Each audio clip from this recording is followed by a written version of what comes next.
Tous les ans, il se forme en moyenne 2 tsunamis causant des dégâts dans l'océan Pacifique. Heureusement, ils ne sont pas tous autant dévastateurs. En effet, seulement un tsunami aux 15 ans cause suffisamment de dommages pour être considéré comme étant une catastrophe. Vous vous souvenez sûrement de la vague qui s'est abattue sur le Japon en 2011. Eh bien, d'autres tsunamis sont restés dans nos souvenirs. D'autres sont restés dans nos mémoires, que ce soit par leur nombre de morts, la puissance de leur vague ou bien par leur formation inusitée. 27 août 1883. Le volcan Krakatoa, en Indonésie, provoque un effondrement de plusieurs kilomètres cubes de roches qui s'enfoncent dans l'océan. L'impact amène la création d'une vague de 40 mètres de hauteur. Le tsunami frappe ensuite plusieurs centaines de kilomètres de côte, entre Java et Sumatra, avec une hauteur variant entre 10 et 15 mètres, causant ainsi la mort de 30 000 personnes. 15 août 1896. Un tsunami de 30 mètres de hauteur frappe la côte est du Japon, dans la région de Yoshimana. Cette vague gigantesque cause environ 2700 morts.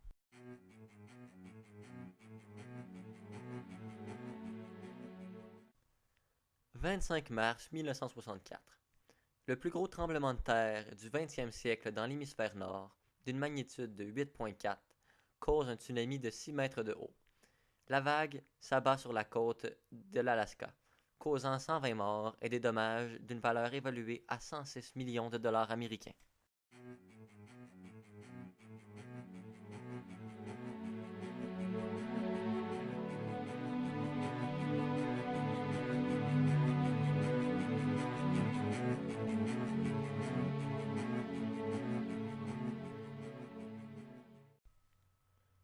« 1968.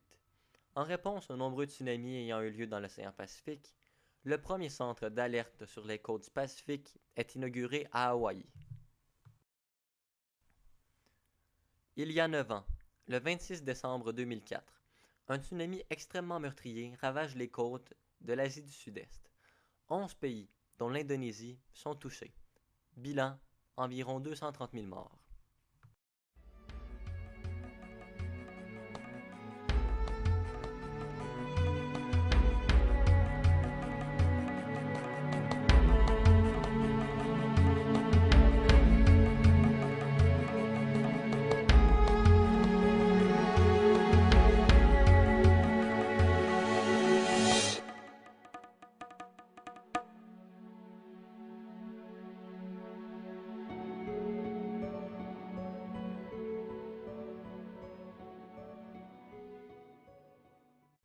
Il y a 2 ans, le 11 mars 2011, un séisme de magnitude de 8,9 crée une vague de plus de 30 mètres de haut qui percutera le Japon.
Le décompte des dégâts est fait. Environ 16 000 morts, 4 000 blessés, des pertes de 210 milliards de dollars, ainsi qu'une catastrophe nucléaire à la centrale de Fukushima Daiichi.